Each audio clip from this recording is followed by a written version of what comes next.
नमस्कार. स्वागत आहे तुमचं सर्वांचं मायक्रोबायोम सुपर हिरो पॉडकास्टवर. या मराठी मायक्रोबायोम सुपर हिरो पॉडकास्टवर आम्ही नवीन माहिती आणतो जी गट हेल्थशी संबंधित आहे. तुम्ही पाहिलं की आम्ही मागच्या 2 एपिसोड्समध्ये मिलेट्स बद्दल बरीच माहिती दिली होती. तर मिलेट्स किंवा भरडधान्य किंवा श्रीधान्य ज्याला म्हणतात, याचा तब्येतीवर अतिशय चांगला परिणाम होतो. तर ते का खावे? हे पहिल्या एपिसोडमध्ये आम्ही त्याबद्दल चर्चा केली होती डॉक्टर संजीव पाटणकर यांच्या बरोबर. दुसऱ्या एपिसोडमध्ये ते कसे खावे.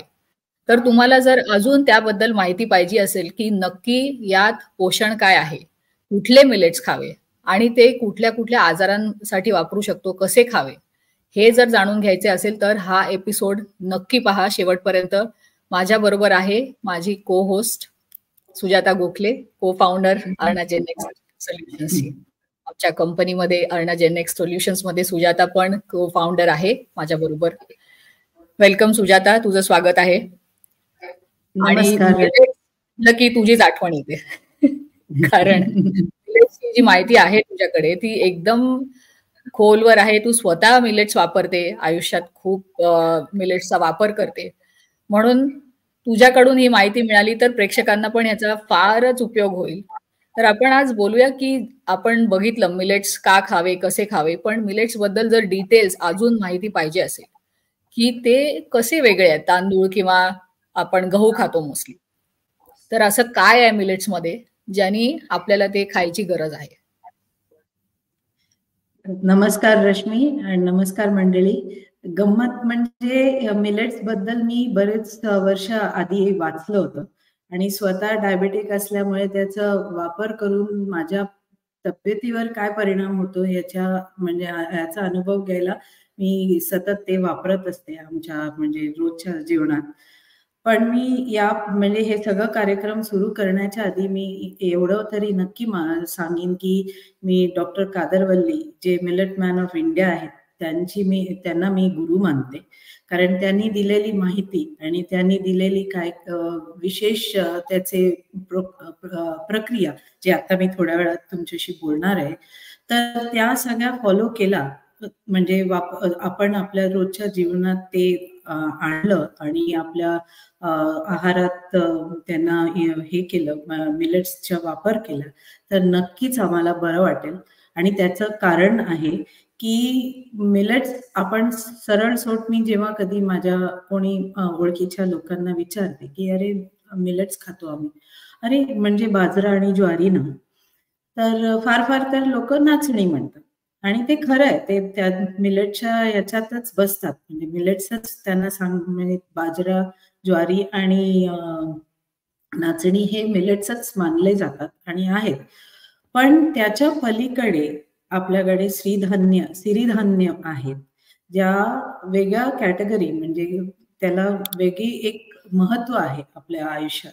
तर त्याच्याबद्दल मी आज थोडं फारसं तुम्हाला माहिती पण देते आणि तुम्हाला कळून येईल की कसं ते फायदेशीर आहे आपल्या म्हणजे तब्येतीसाठी. आणि या हल्ली तर इतक्या तब्येतीच्या आपल्याला म्हणजे आजार ऐकू येतात लोकांकडे आणि छोट्या छोट्या मुलांमध्ये ऐकू येतात. टाईप 1 डायबिटीस छोट्या मुलांना होणे हे सगळं पहिल्या आदल्या आधी आपल्या पूर्वजांमध्ये कधी ऐकल्याचं मला आठवत नाही. त्यामुळे मी तुम्हाला सांगते की गंमत अशी आहे की मिलेट्स आपण वापरतो, ज्वारी, बाजरी आणि नाचणी, पण त्याच्या पलीकडे हे सिरीधान्य आणि भात आणि तांदूळ आणि गहू, ते पण सगळ्या धान्य आपण ठेवलं म्हणजे आपल्या समोर, तर त्याला 3 या ग्रुप्स मध्ये विभाजित करू शकतो आपण. एक आहे पॉझिटिव्ह मिलेट्स, एक नेगेटिव्ह मिलेट्स आणि एक न्यूट्रल मिलेट्स. तर नेगेटिव्ह हा शब्द खूपच जरा म्हणजे मला फार आवडत नाही तो शब्दप्रयोग, कारण इतके वर्ष आपण ते आपल्या जीवन म्हणजे आहारात समाविष्ट केलेलं आहे. त्यामुळे ते म्हणजे गहू आणि तांदूळ. पण ते नेगेटिव्ह मिलेट्स का म्हणतात? कारण नेगेटिव्ह मिलेट्स ते खाल्ल्यावर तुम्हाला पुढे जाऊन काही आजार पण होऊ शकतात, कारण त्याचे गुणधर्मच तसे आहेत. त्यामुळे तुम्हाला पुढे जाऊन काही ना काहीतरी आजार उद्भवण्याची शक्यता आहे. एक तर कारण आहे गहू मध्ये ग्लुटेन आहे, तर ग्लुटेन हल्ली बऱ्याच पोटांच्या विकारांमध्ये पथ्य असं मानतात, त्यामुळे तो एक फॅक्टर आहे ज्यामुळे गहू आणि तांदूळना निगेटिव्ह मिलेट सांगतात. तांदूळ का? कारण परत ते सगळ्या पॉलिशिंग आणि प्रोसेसिंग मध्ये गेल्यामुळे त्याच्यात काहीही म्हणजे महत्वाचे गुण उरलेले नसतात. आपण नुसते ते खातो, जसं काही कुठलाही मैदा आणि याच्यासारखं त्याला काही गुणधर्म नाहीये. तो निगेटिव्ह त्याचे सगळे निगेटिव्ह प्रॉपर्टीजच आपल्याला पुढे जाऊन आजार देऊ शकतात. मग आले न्यूट्रल मिलेट्स. न्यूट्रल मिलेट्स मध्ये जे आहेत बाजरी, ज्वारी आणि मग नाचणी, याला आपण न्यूट्रल मिलेट्स मध्ये धरतो. कारण ते तुम्ही तुमचं आत्ताच जे काय तब्येतीचे हे आहेत म्हणजे रूप आहेत, म्हणजे तुम्हाला काही आजार असतील तर ते जास्त वाईट होणार नाही, पण ते सुधारणारही नाही, तसं आहे. त्यामुळे त्यांना आपण न्यूट्रल मिलेट्स म्हणजे जसे आहात तसेच राहाल तुम्ही, अशासाठी ते न्यूट्रल मिलेट्स म्हणतात. असे आजार असतात लोकांना आणि ते औषधं घेऊन मेंटेन करतात.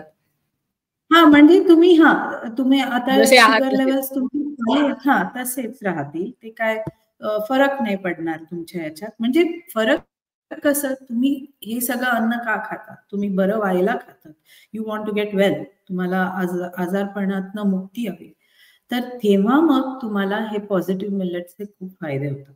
आणि पॉझिटिव्ह मिलेट्स हे 5 मिलेट्सचं एक म्हणजे सेट आहे किंवा त्यांना सिरीधान्य म्हणतात. ते 5 मिलेट्स एकत्र केलेला मिलेट्सचं नाव आहेत. एक तर फॉक्सटेल मिलेट म्हणजे कांगणी किंवा राळ म्हणतो त्याला. दुसरं आहे लिटल मिलेट म्हणजे कुटकी म्हणतो आपण. आणि तिसरा आहे बार्नियार्ड मिलेट म्हणजे सामा, वरई पण म्हणू शकतो. पण वरई मी नाही म्हणत, कारण वरई आपले जनरली पॉलिश्ड असतात उपवासाचे दिवसाचे, ते त्याच्याबरोबरच म्हणजे वरचं पॉलिशिंग झालेलं असतं, त्यामुळे ते खाण्यात त्याच्यातला फायबर निघून गेलेला असतो. कोडो मिलेट म्हणजे कोद्रो मिलेट असंही म्हणतात. आणि शेवटचं म्हणजे ब्राऊन टॉप मिलेट. तर ब्राऊन टॉप मिलेटला माध्यम धान्य म्हणतात, म्हणजे त्याला एक वेगळा रंग असतो आणि इट ऑलमोस्ट लुक्स लाईक बाजरा, म्हणून त्याला तसं नाव दिलेलं आहे, ब्राऊन टॉप मिलेट. तर ह्या सगळ्या मिलेट्सच्या आपले आपले गुण आहेत, गुणधर्म आहेत, आणि ते तुम्ही कसे तुमच्या दररोजच्या आहारात वापरतात तसे तुम्हाला त्याचे फायदे दिसून येतील. सो हे एक महत्वाचं गोष्ट आहे की मी मिलेट्स खाते असं नसून मी कुठले मिलेट्स खाते, मी पॉझिटिव्ह खाते, निगेटिव्ह खाते का न्यूट्रल खाते, त्याचं जास्त जाणीव असलेलं असणं महत्वाचं. हो, हे खूप महत्वाचं तू पॉइंट सांगितलं, कारण जेवढी लोक मला सांगतात की हो आम्ही मिलेट्स खातो, कधी जेवणाबद्दल जर चर्चा झाली तर मिलेट्स बरीच लोक खातात असं ते सांगतात. पण जसं तू म्हणाली तसं ते ज्वारी बाजरीच्या भाकऱ्या किंवा जास्तीत जास्त नाचणी किंवा त्यांनी कुठलं तरी मिलेट्स जर उचलून आणलं तर त्याच्या पुढे आधी काय लिहिलंय की ते लिटिल मिलेट आहे, फॉक्सटेल मिलेट आहे, त्याची माहिती नसते लोकांना. नुसतं मिलेट हे बघून प्रॉडक्ट उचलून आणतात. त्यामुळे ही माहिती की हे आजार आपण दूर ठेवण्याकरता, बरे करण्याकरता वापरू शकतो, हे तर फार दूरची गोष्ट आहे. म्हणून हे खूपच गरजेचं आहे की हे मिलेट्स आपण का खावे, कुठले निवडावे, आपण बरोबर मिलेट्स निवडतोय का. तर ही माहिती जर तुझ्याकडून मिळाली तर अजून चांगलं आहे की त्याचं न्यूट्रिशन काय आहे, हे आजारांना आपल्याला आजारांपासून वाचवू शकतं का आणि ते रिव्हर्स पण करायला मदत करू शकतं का, मिलेट्स असं वापरू शकतो का आपण. बरोबर. तर रश्मी, महत्वाचं गोष्ट म्हणजे ह्या सगळ्या मिलेट्स मध्ये काय काय म्हणजे मूलभूत गुणधर्म आहेत, जसे प्रोटीन कंटेंट खूपच छान असतात मिलेटमध्ये. लोक म्हणजे मी आता व्हेजिटेरियन आहे, तर मी कायम शोधत असते की प्रोटीन किंवा प्रथिनेचे कुठे काय मला कंटेंट माझ्या आहारात मी वाढवू शकते. तर मिलेट एक चांगला हे होऊ शकतो, म्हणजे तुम्ही मिलेटचा वापर करून तुमची प्रोटीनची इनटेक वाढवू शकता तुमच्या जेवणात दररोज प्रोटीन वापरल्याने. दुसरं म्हणजे फायबर आहे. फायबरसाठी मग तुम्हाला वेगळं इसबगोल घेण्याची गरज नाही पोट साफ करण्यासाठी ठेवण्यासाठी. आणि जे आपण म्हणतो गट हेल्थ म्हणजे जे गट मायक्रोबायोम तुमच्या आदल्या एपिसोड्समध्ये मी पाहिलं, तर ते सगळं त्या छोट्या जीवाणू सगळे तुमच्या फायबरवर जगतात. तर त्याच्याकरता तुम्हाला मग ते फायबरची जी गरज आहे ते पण मिलेट तुम्हाला त्याच्यात पण मदत करतं. मग जीवनसत्व आहेत सगळे, म्हणजे आता तांदूळ वगैरे मध्ये किंवा गहू मध्ये वगैरे तुम्हाला दिसतात काय काय जीवनसत्व, पण त्यांची क्वांटिटी कमी असतात.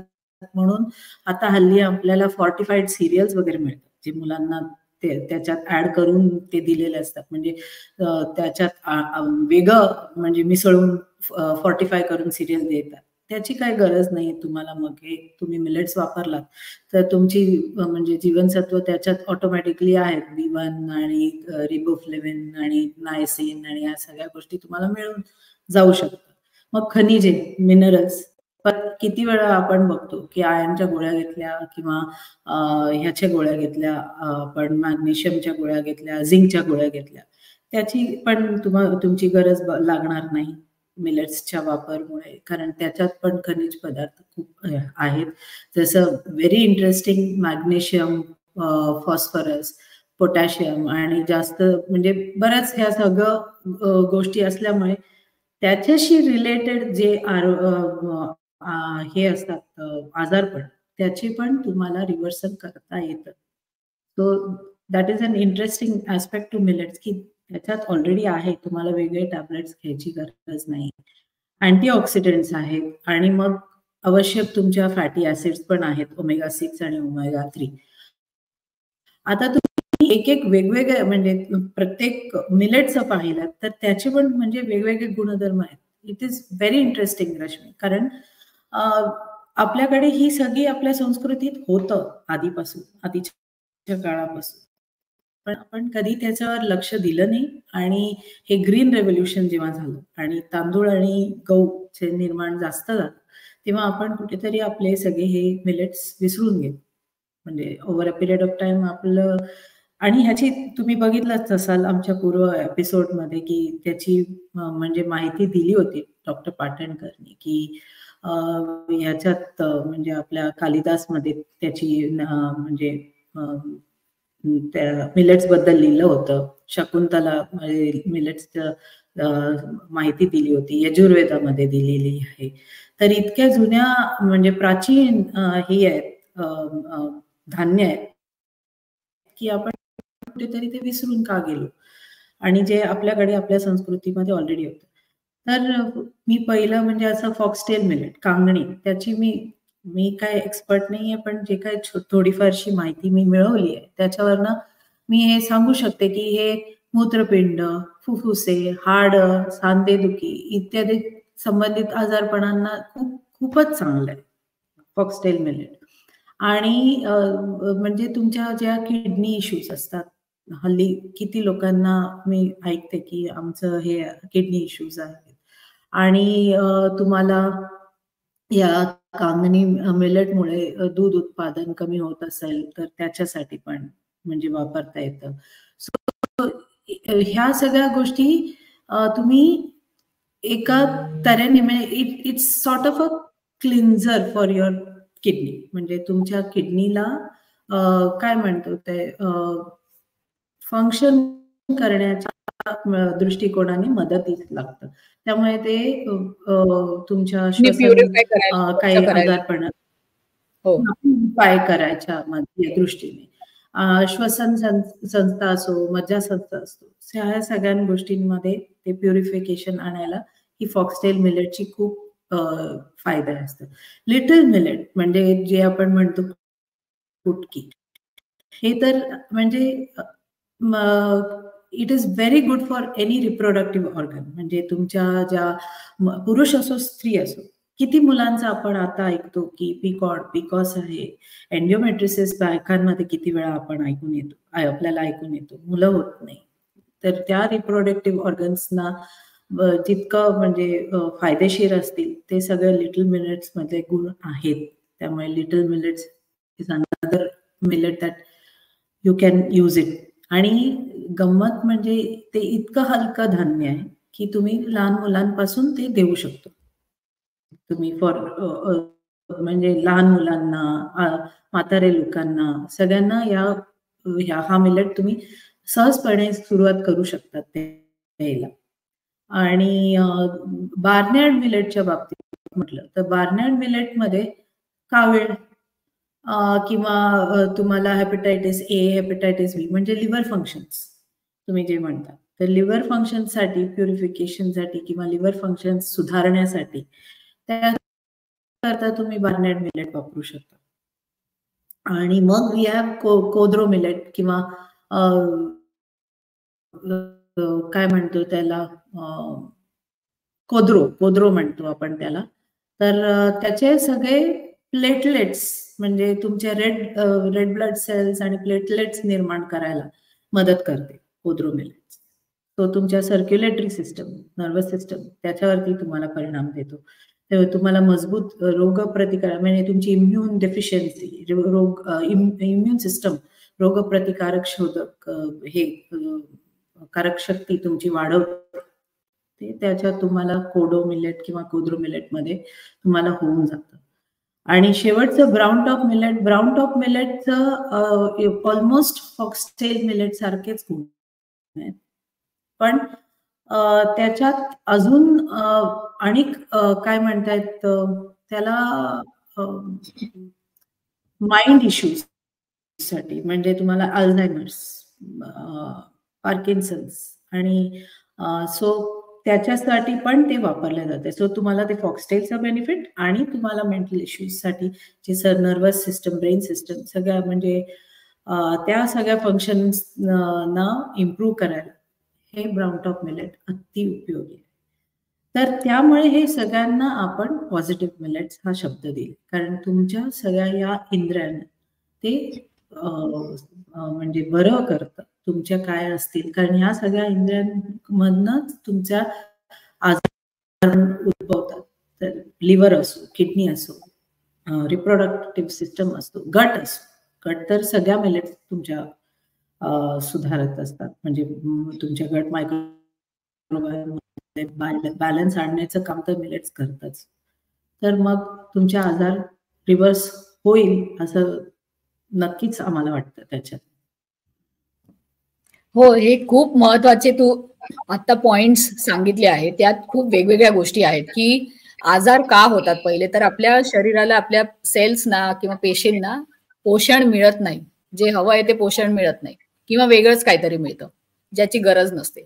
तर त्याला टॉक्सिक मटेरियल्स किंवा हे म्हणतात अँटी न्यूट्रिएंट्स म्हणा किंवा एम्प्टी कॅलरीज यातलं काहीही असू शकतं.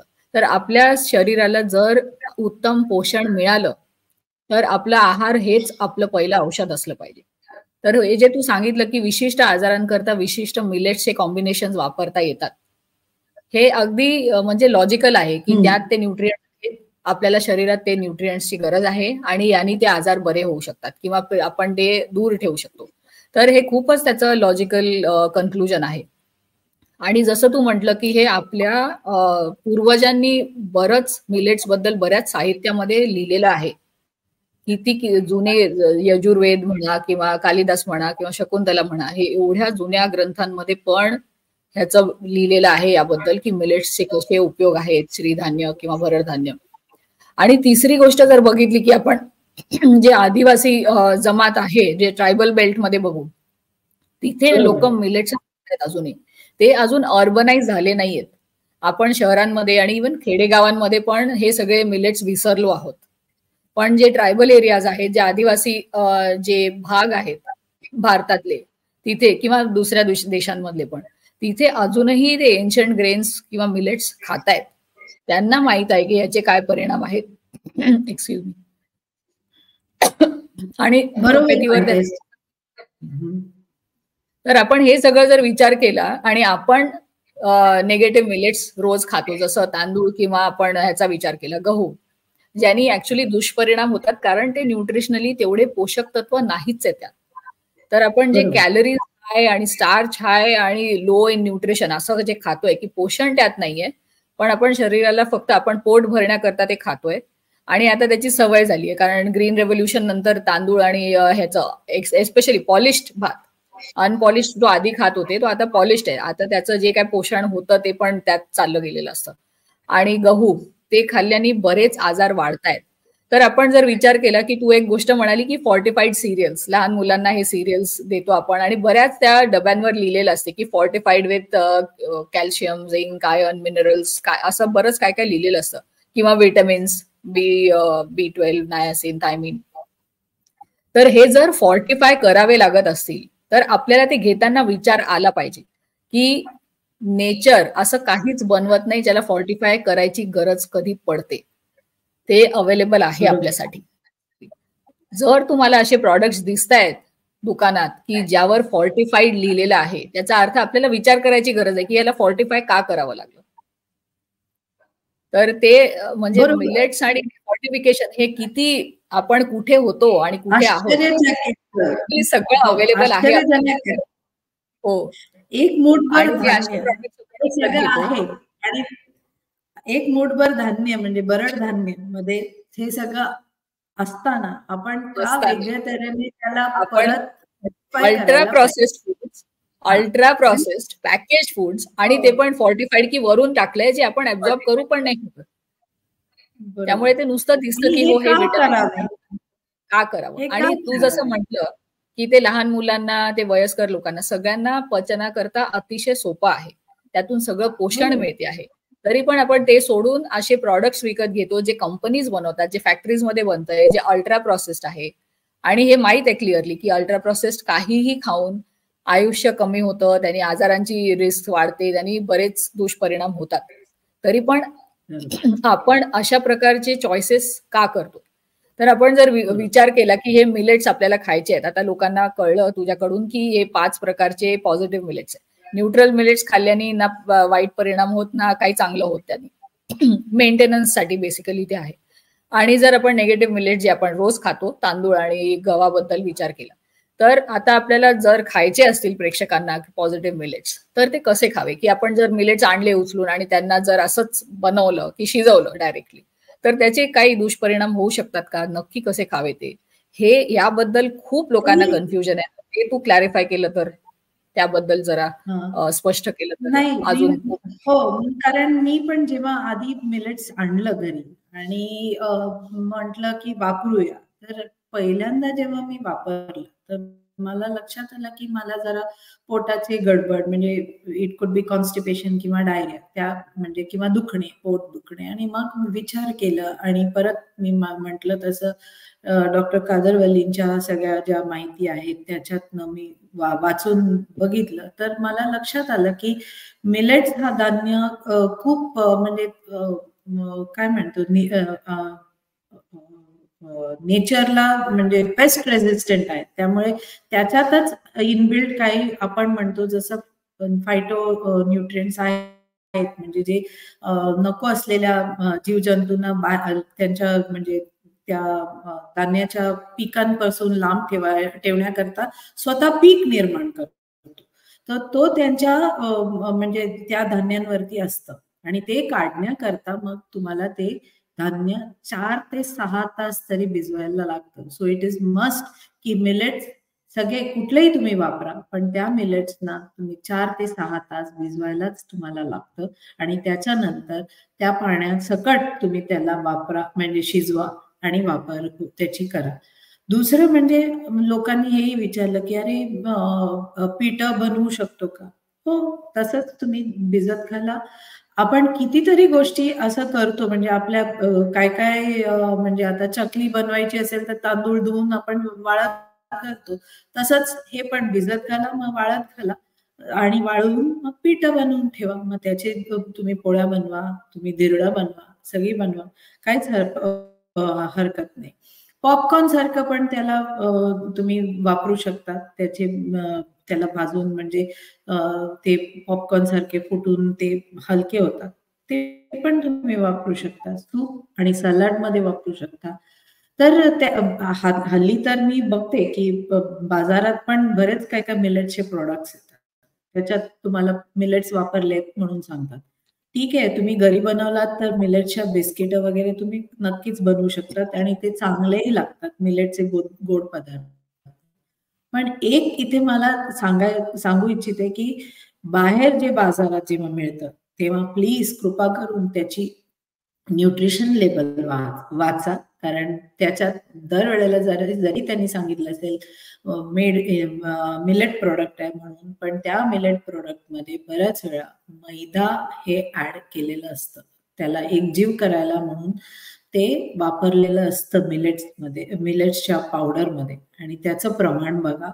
बऱ्याच वेळा असं आढळून दिसेल तुम्हाला की 50% मैदा असतो, 40% मिलेट्सचे फ्लावर असतात. मग त्याचे फायदे तुम्हाला मिळणार का? गुणधर्म त्याचं तुमच्या म्हणजे आजारपणाला ठीक करण्यासारखं साठी वापरता येईल का, हे विचार करा. कारण मैद्याचे गैरफायदे आणि मिलेटचे फायदे ह्या दोघांना तुम्ही जरा चाचपून बघा आणि मग ते तुम्ही वापरा. मग हे सगळे झाले कुठे कुठे वापरू शकता. पण तुम्हाला जर आजार तुमचं बरं करायचं असेल तर त्याला तुम्ही आंबील या म्हणजे रूपानेच घेतलेलं बरं आहे. 3 महिने तुम्ही ट्राय करू शकता आणि त्या आंबीलच्या फॉर्म मध्ये वापरा. आंबील आपल्याकडे मला वाटतंय ऑलमोस्ट सगळ्या राष्ट्रांमध्ये कॉमन डिश आहे, वेगवेगळ्या नावाने त्याला ओळखलं जातं. पण मिलेट्सचं पीठ तयार करून घ्या किंवा मिलेट्स नुसते धान्य भिजत घालून शिजवून घ्या आणि त्याच्यानंतर त्याच्यात पाणी घालून रात्रभर ठेवा. इडली डोसाचं पीठ जसं आंबलं जातं तसं ते दुसऱ्या दिवशी आंबलं जाईल. त्याच्यात मग तुम्ही ताक गारता, परत गरम करू नका, ताक घाला, कांदा चिरून, कांदा मी सांगेन कशासाठी म्हणून, कांदा चिरून त्याच्याबरोबर तुम्ही पिऊ शकता, म्हणजे ते आंबील खाऊ शकता.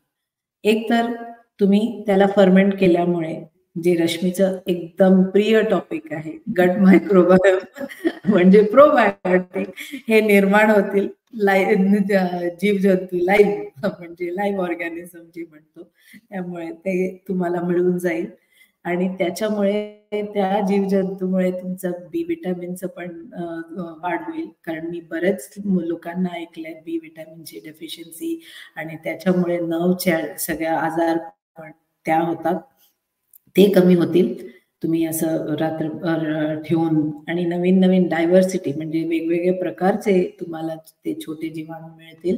गटसाठी अतिउत्तम आहे ह्या सगळ्या गोष्टी. आणि त्या म्हणजे कांदा घालण्याच्या मागचा हेतू एवढंच आहे की तो प्रीबायोटिक आहे, म्हणजे त्या जीवाणूसाठी ते खाद्यपदार्थ आहे. तुमच्या पोटात गेल्यावरती त्यांना तिथे राहायला आणि वाढायला त्यांना ते जे लागणारं जीवन आहे ते प्रीबायोटिक असं सांगू शकतो. Am I right Rashmi? अगदी बरोबर तू जे म्हटलंय ते की जर आंबवलं तर त्या आंबवलेल्या प्रक्रियेने ते आपल्यासाठी प्री डायजेस्ट होतं, त्यामुळे ते ऑलरेडी थोडं पचलेलं असतं. त्याबरोबर आपल्याला लाईव्ह हे मिळतात, जीवजंतू मिळतात जे जिवंत असतात, जे गट मायक्रोबायोम साठी तू म्हणाली तसं खूपच चांगली आहे. आणि तिसरी गोष्ट ही आहे की त्यात अजून प्रीबायोटिक्स टाकून, कांदा टाकून, त्यानी तर अजून वेगळ्या लेवलवर जातं ते. तर तू एवढी सगळी माहिती दिली की नक्की मिलेट्स कसे खावे, आणि तू लेबल्स वाचण्याबद्दल जे सांगितलं त्यावरून मला आठवलं की असं बरेचदा होतं की आपण कुठल्याही ब्रँडचं लेबल बघतो आणि त्यावर असं लिहिलेलं असतं की मिलेट काहीतरी, मिलेट नूडल्स किंवा नाचणी टोस्ट किंवा असं काहीतरी लिहिलं असतं. पण मला लेबल्स वाचायची सवय आहे आणि प्रेक्षकांनी ही सवय लावली तर खूपच म्हणजे तब्येतीवर अतिशय चांगला परिणाम होईल. तर मी तसंच बघितलं की नाचणी टोस्ट लिहिलेलं होतं, पण मी बघितलं इन्ग्रेडियंट्स मध्ये नाचणी नव्हती, त्यात अजिबात नव्हती. मिलेट्सचं जसं बघितलं ना तर मैदा असतोच मोस्ट मिलेट प्रोडक्ट्स मध्ये, बऱ्याच ह्याच्यात असतो, त्यामुळे लेबल्स वाचणं खूप महत्वाचं आहे. अजून एक पॉइंट आहे की तू म्हणाली की ते भिजवून खाल्लं पाहिजे, कारण त्यात जे अँटी न्यूट्रियंट्स असतात की त्याचा जो पेस्ट रेझिस्टंट की किडे नको लागायला त्या क्रॉपला, झाडं जेव्हा ते उगत असतं, तर ते अँटी न्यूट्रियंट्स काढण्याकरता जे भिजवून ठेवणं गरजेचं आहे. तर आपण जेव्हा प्रॉडक्ट्स विकत घेतो तेव्हा आपल्याला माहित नसतं की ते भिजवलेले होते की तसेच बनवले की काय त्यांचं प्रोसेसिंग झालंय, कारण ते असं काही लिहिलेलं नसतं. मग असे मिलेट प्रॉडक्ट्स खाऊन अजून आजार होऊ शकतात, कारण आपल्याला ते न्यूट्रियंट्स मिळतच नाहीये, ते पोषक तत्व मिळत नाहीये बहुतेक, कारण अँटी न्यूट्रियंट्स तर तरी पण आहे. म्हणून तुम्ही कुठल्या ब्रँड्सचे निवडताय, ते कसं प्रोसेसिंग करताय हे पण जाणून घेणं खूप महत्वाचं आहे. आणि मिलेट्स बनवणं हे कठीण नाहीये. अजून एक मी इथे सांगू इच्छिते रश्मी, की मोड आणण्याची प्रक्रिया पण चांगली आहे, खूपच चांगलं आहे. कारण मोड आणताना जसं एखादा आई आपल्या बाळाला सगळं जितकं पोषण देऊ शकते तेवढं ती उपलब्ध करते, तसं तो धान्य जेव्हा तो फुलतो म्हणजे किंवा मोड येतं त्याला, तेव्हा तो येणाऱ्या जीवाला सगळं सत्व द्यायची प्रयत्न करते. त्यामुळे it is highly nutritious at that moment Wien it is sprouting. तर ते वापरणं खूपच चांगलं आहे. तू म्हणत होतीस, पण काय काय प्रोडक्ट्स जे मला दुकानात दिसतात ते काय स्प्राउटेड रागी फ्लोअर वगैरे, ते पण I mean people can use those, असं काही त्याच्यावर बंदी नाही. पण न्यूट्रिशनल लेवल वाचणं हे अत्यंत महत्वाचं आहे. पॅकेजिंग वरचं सगळं माहिती वाचणं हे अत्यंत महत्वाचं आहे. कारण ते वाचून घ्या आणि कळून घ्या की काय आहे त्या प्रोडक्ट मध्ये, कसं झालेलं आहे, कुठल्या काय काय मिसळलेलं आहे त्याच्यात, आणि नुसतं नाव आहे का त्याच्यात बरोबरच, म्हणजे त्याच्यात सगळे ज्या म्हटलेलं हे आहे मिलेट्स आहे किंवा त्याच्यातलं गुळ साखर, ते पण एखादं आपण पुढचं कधीतरी करूया सेशन. गुळ आहे, साखर आहे, कुठल्या टाईपचे साखर आहे, मीठ आहे, काय आहे, सगळं बघून वाचून नीट लेबल घ्या. पण मिलेट्सच्या बाबतीत बघा की किती प्रतीचं मिलेट्स आहे, किती आहेत, म्हणजे किती पर्सेंटेज ऑफ मिलेट्स आहे, किती बाकीचे पदार्थ आहेत, आणि त्याच्यावरनं तुम्ही हे करा, म्हणजे विचार करा की कुठलं प्रोडक्ट घ्यायचं का नाही घ्यायचं. स्प्राउटेड तुम्हाला फ्लावर मिळत असेल तर it is good, you can buy it. But if it is having maida with something else, तुम्हाला नक्कीच विचार करायला पाहिजे. बरोबर, हे खूप चांगले महत्वाचे मुद्दे सांगितलेस की मिलेट्स, कुठले मिलेट्स नक्की खाल्ले पाहिजे. आपण जर लेबल्स बघितले तर ते मिलेटच्या आधी काय लिहिलंय हे वाचणं पण खूप गरजेचं आहे, की ते फॉक्सटेल, लिटिल मिलेट, बार्नयार्ड कशासाठी खाते, काय आहे तुमच्या खाण्याकरता, तुम्हाला कुठलं पोषण पाहिजे. कारण सगळ्यांना वेगवेगळं पोषण पाहिजे असते. आपल्याला आपल्यासाठी कुठलं गरजेचं आहे हे माहिती करणं, कुठले मिलेट्स आपण निवडतोय, त्यात दुसरं काही मिसळलंय का. आता सुजातानी जसं सांगितलं, तू खूप चांगली माहिती दिली की हे सोकिंग, जे भिजवून ठेवणं गरजेचं आहे, आंबवून खाण्याने खूप चांगलं पोषण मिळतं. आणि तिसरी गोष्ट म्हणजे मोड आणणं पण अतिशय उपयोगी आहे. तर तू हे कुठले मिलेट्स कसे खावे, त्यात काय पोषण आहे आणि हे सगळं कुठल्या आजारांसाठी, ही माहिती अतिशय चांगली होती. खूपच म्हणजे खूप छान चर्चा झाली. थँक्यू सो मच, खूप धन्यवाद. आपण असे टॉपिक्स अजून पुढे पण घेऊया. धन्यवाद. याच्या पुढे नाही रश्मी, याच्या पुढे मी अजून एक सांगेन की एक मिलेट्स खाताना तुम्ही आधी मिलेट्स जेव्हा सुरुवात करता तेव्हा हळूहळू सुरुवात करा. आणि एक प्रोटोकॉल आहे मिलेट्सला, प्रक्रिया आहे. म्हणजे एकच मला बाबा हृदयरोग नीट करायचा आहे तर मी एकच कुठलं तरी मिलेट खाईन असं नसून, ते सगळे मिलेट्स तुम्हाला एका प्रोटोकॉल किंवा प्रक्रियेने वापरणं महत्वाचं आहे. तर त्या एक PDF आहेत, आम्ही ते तुम्हाला शेअर करू किंवा लिंक त्याची पाठवू या डिस्क्रिप्शन मध्ये. पण तुमची आजारप्रमाणे त्या मिलेट्स, 5 मिलेट्स 10 दिवसात कसे वापरावे, दररोजचे कसे कुठले मिलेट्स खावे. काही आजारांना 2 दिवस कोडो मिलेट असेल, 2 दिवस फॉक्सटेल मिलेट असेल, 2 दिवस ब्राउन टॉप मिलेट असेल, मग 1 दिवस तुमचं लिटल मिलेट, 1 दिवस बार्नयार्ड मिलेट, असं तुमचं एक शेड्यूल असतो. पण तो वेगवेगळ्या आजारांसाठी वेगवेगळ्या शेड्यूल असतात. ते तुम्ही फॉलो केलात आणि अंबिलच्या फॉर्म मध्ये घेतलात 3 महिने, तर नक्की तुम्हाला डाएट रिव्हर्सल तुमचं दिसू शकेल. तुम्हाला बरं वाटण्याची शक्यता, म्हणजे I can say that you will really feel well about what ever you have. म्हणजे तुमचे आजार रिव्हर्स झालेले तुम्हाला दिसून येईल. तर कुठलेही असो, हृदयविकार असो, मग तुम्हाला पचन, जे कॉन्स्टिपेशनचा कितीतरी त्रास असतो त्याचं, आणि त्याच्याहून मग वाईट म्हणजे IBS म्हणू, IBD कितीतरी आहे, कॉलिक डिसीज, अल्सरेटिव्ह कॉलिटिस, सगळ्या गोष्टी हे सुधारू शकते. वजन कमी करणे ते पण होऊ शकतं. मग मधुमेह, हाडांचे सगळे इश्यूज आहेत. बाकी या सगळे कोलेस्ट्रॉल ते पण महत्वाचं आहे. तर माइंड इश्यूज, थायरॉइड आणि माइंड इश्यूज, पार्किन्सन, न्यूट्रिशनल म्हणजे मेंटल वेलनेस साठी पण तुम्ही हे सगळ्या मिलेट्स वापरू शकतात भरडधान्य. तर नक्की त्या शेड्यूल प्रमाणे वापरून बघा आणि आम्हाला कळवा कमेंट सेक्शन मध्ये तुम्हाला ही पॉडकास्ट कशी आवडली. Okay, thank you. थँक्यू रश्मी.